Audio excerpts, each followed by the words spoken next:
আসসালামু আলাইকুম ওয়া রাহমাতুল্লাহ। শবে কদর কথাটি ফার্সি। শবে মানে রাত বা রজনী, আর কদর মানে সম্মান, মর্যাদা, গুণাগুণ, সম্ভাবনা, ভাগ্য ইত্যাদি।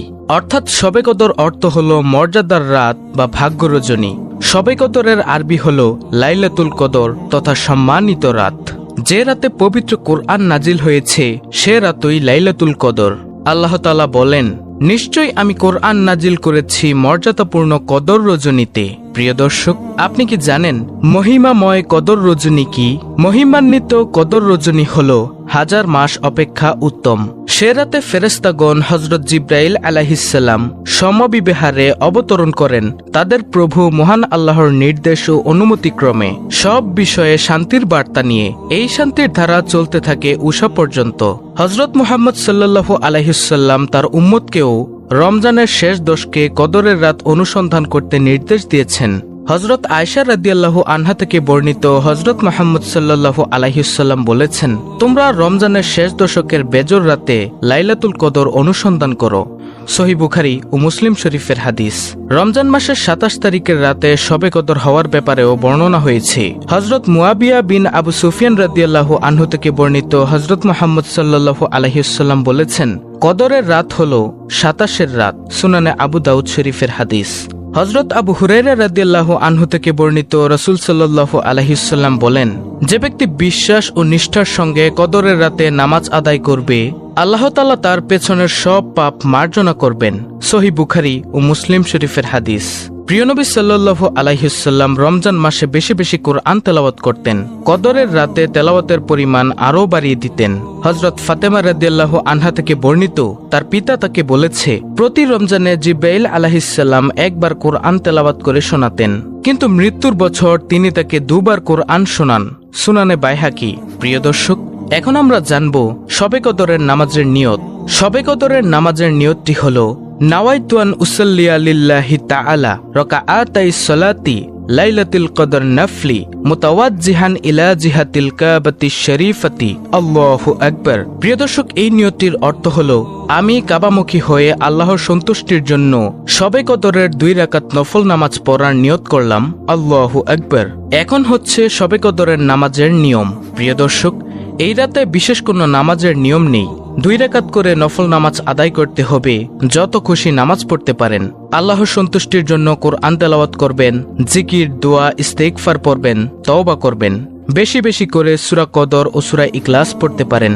নামাজ শেষে একটি দোয়া কমপক্ষে 100 বার পড়তে পারেন। দোয়াটি হলো, সুবহানাল্লাহি ওয়ালহামদুলিল্লাহি ওয়ালা ইলাহা ইল্লাল্লাহু আল্লাহু আকবার লা হাওলা ওয়ালা কুওয়াতা ইল্লা বিল্লাহিল আলিয়্যিল আযীম। শবে কদরের রাতে মুহাম্মদ সাল্লাল্লাহু আলাইহিসসালাম বেশি বেশি দোয়া করতেন এবং আল্লাহর দরবারে ক্ষমা প্রার্থনা করতেন। হযরত আয়েশা রাদিয়াল্লাহু আনহা থেকে বর্ণিত, তিনি বলেন, আমি রাসূলুল্লাহ সাল্লাল্লাহু আলাইহিসসালামকে বলি, কদরের রাতে আমি কি বলবো? তিনি বলেন, তুমি পড়বে, আল্লাহুম্মা ইন্নাকা আফউন তুহিব্বুল আফওয়া ফাফু আন্নি। এর অর্থ হলো, হে আল্লাহ, আপনি ক্ষমাশীল, আপনি ক্ষমা করতে পছন্দ করেন, সুতরাং আমাকে ক্ষমা করে দিন। সুনানে নাসাই। প্রিয় দর্শক, এখন আমি আপনাদেরকে জানাবো শবে কদরের রাতে যেভাবে আমল করবেন। পবিত্র শবে কদরের রাতে প্রথমে গোসল করে পরিষ্কার পোশাক পরিধান করুন। তারপর এশার নামাজ আদায় করে নিন। এরপর রাত 12টার আগ পর্যন্ত কোরআন পড়তে পারেন। বেশি বেশি নফল আর হাজতের নামাজ আদায় করুন। রাত 1টা থেকে 2টা পর্যন্ত জিকির করতে পারেন, যেমন সুবহানাল্লাহ, আলহামদুলিল্লাহ, আল্লাহু আকবার 100 বার করে। অর্থাৎ সুবহানাল্লাহ 100 বার, আলহামদুলিল্লাহ 100 বার, আল্লাহু আকবার 100 বার পড়তে পারেন। তারপর লা ইলাহা ইল্লাল্লাহ 200 বার। তারপরে ইস্তেগফার, আস্তাগফিরুল্লাহ কমপক্ষে 500 বার, যত বেশি সম্ভব হয় পড়তে পারেন। তারপরে নবীজির উপর বেশি বেশি দুরূদ পড়তে পারেন, আপনি যেই দুরূদ পারেন। তারপরে পাঠ করবেন সুবহানাল্লাহি ওয়া বিহামদিহি কমপক্ষে 100 বার। তারপরে আপনি পাঠ করবেন লা ইলাহা ইল্লাল্লাহু ওয়াহদাহু লা শারীকা লাহু লাহুল মুলকু ওয়া লাহুল হামদু ওয়া হুয়া আলা কুল্লি শাইইন কাদির। এটি কমপক্ষে 100 বার। তারপরে পাঠ করবেন দোয়া ইউনুস, লা ইলাহা ইল্লা আনতা সুবহানাকা ইন্নী কুনতু মিনাজ জালিমিন। যত পারেন পড়তে পারেন। তারপরে আপনি পাঠ করবেন সুবহানাল্লাহি ওয়া বিহামদিহি সুবহানাল্লাহিল আযীম। এটি কমপক্ষে 100 বার পড়বেন। তারপরে পাঠ করবেন লা হাওলা ওয়ালা কুওয়াতা ইল্লা বিল্লাহ, বেশি বেশি পড়তে পারেন। তারপরে পাঠ করবেন সূরা ইখলাস, যত বেশি পারেন পড়তে পারেন। তারপরে আপনি পাঠ করবেন সাইয়্যিদুল ইস্তেগফার। সাইয়্যিদুল ইস্তেগফারটি হলো আল্লাহুম্মা আনতা রাব্বি লা ইলাহা ইল্লা আনতা খলাকতানি ওয়া আনা আবদুকা ওয়া আনা আলা আহদিকা ওয়া ওয়াদিকা মাসতাতাতু আউযু বিকা মিন শাররি মা সানাতু আবউ লাকা বিনিয়ামাতিকা আলাইয়া ওয়া আবউ লাকা বিযাম্মি ফাগফিরলি ফাইন্নাহু লা ইয়াগফিরুয যুনুবা ইল্লা আনতা। প্রিয় দর্শক, এটি হলো সাইয়্যিদুল ইস্তেগফার। এটি হলো সবচেয়ে শ্রেষ্ঠ ইস্তেগফার, আপনি এটিও পড়তে পারেন। তারপরে শবে কদরের দোয়া। সুতরাং লাইলাতুল কদর পেলে এই আমল ও দোয়া রাত অতিবাহিত করা জরুরি। আর সেগুলো হলো নম্বর 1, নফল নামাজ পড়া। তারপরে নম্বর 2, মসজিদে ঢুকেই 2 রাকাত দুখুলিল মসজিদ নামাজ পড়া। নম্বর 3, 2 রাকাত করে মাগরিবের পর 6 রাকাত আওয়াবিনের নামাজ পড়া। তারপরে নম্বর 4, রাতে তারাবির নামাজ পড়া। নম্বর 5, শেষ রাতে সাহারির আগে তাহাজ্জুদ নামাজ পড়া। নম্বর 6, সম্ভব হলে সালাতুত তাসবিহ পড়া। নম্বর 7, সম্ভব হলে তওবার নামাজ পড়া। নম্বর 8, সম্ভব হলে সালাতুল হাজত পড়া। নম্বর 9, সম্ভব হলে সালাতুল শুকর ও অন্যান্য নফল নামাজ বেশি বেশি পড়া।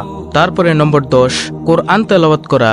সূরা কদর, সূরা দুখান, সূরা মুজাম্মিল, সূরা মুদ্দাসির, সূরা ইয়াসিন, সূরা তোহা, সূরা আর রহমান, সূরা ওয়াকিয়া, সূরা মুলক, সূরা কুরাইশ এবং 4 কুল পড়া। 4 কুল মানে হলো সূরা ইখলাস, সূরা নাস, সূরা ফালাক, সূরা কাফিরুন। তারপরে দুরূদ শরীফ পড়া। তারপরে আপনি পড়বেন তওবা ইস্তেগফার।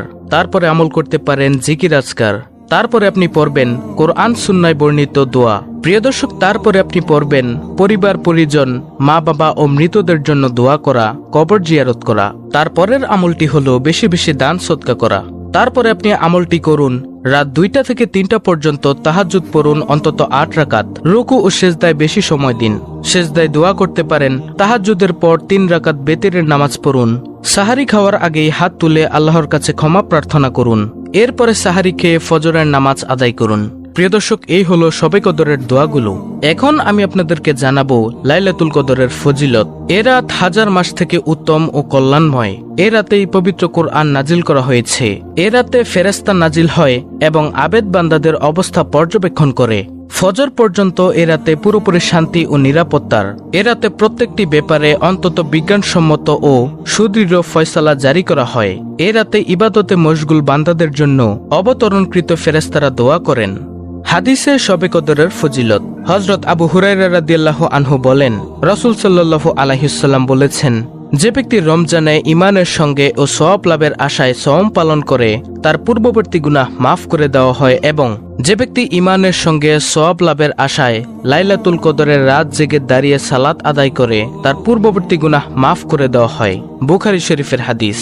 আব্দুল্লাহ ইবনে উমর রাদিয়াল্লাহু আনহু বলেন, রাসূল সাল্লাল্লাহু আলাইহি ওয়াসাল্লামের কতিপয় সাহাবীকে স্বপ্নের মাধ্যমে রমজানের শেষের 7 রাতে লাইলাতুল কদর দেখানো হয়। এটা শুনে রাসূল সাল্লাল্লাহু আলাইহি ওয়াসাল্লাম বললেন, আমাকেও তোমাদের স্বপ্নের অনুরূপ দেখানো হয়েছে। অর্থাৎ তোমাদের দেখা ও আমার দেখা শেষ 7 দিনের ক্ষেত্রে মিলে গেছে। অতএব যে ব্যক্তি এর সন্ধানে প্রত্যাশী সে যেন শেষ 7 রাতে সন্ধান করে। মুসলিম শরীফ 1165 নং হাদিস। তারপরে হাদিস শরীফে এসেছে, যে ব্যক্তি ঈমানের সঙ্গে সওয়াবের আশায় কদরের রাতে ইবাদত করবে তার পূর্বের সব গুনাহ মাফ করে দেওয়া হবে। মুসলিম শরীফের হাদিস, হাদিস নং 760। বুখারী শরীফের হাদিস, হাদিস নং 2014। গুনাহ মাফ। যে ব্যক্তি লাইলাতুল কদরে ঈমান সহকারে ও আল্লাহর কাছ থেকে বড় শুভফল লাভের আশায় ইবাদতের জন্য দাঁড়িয়ে থাকবে তার পিছনের সব গুনাহ মাফ হয়ে যাবে। বুখারী ও মুসলিম শরীফের হাদিস। এ রাতের কল্যাণ থেকে একমাত্র হতভাগ্য লোক ছাড়া আর কেউ বঞ্চিত হয় না। ইবনে মাজাহ ও মিশকাত। আল্লাহ রাব্বুল আলামিন আমাদের সকলকে শবে কদরের আমল করার তৌফিক দান করুন। আমিন।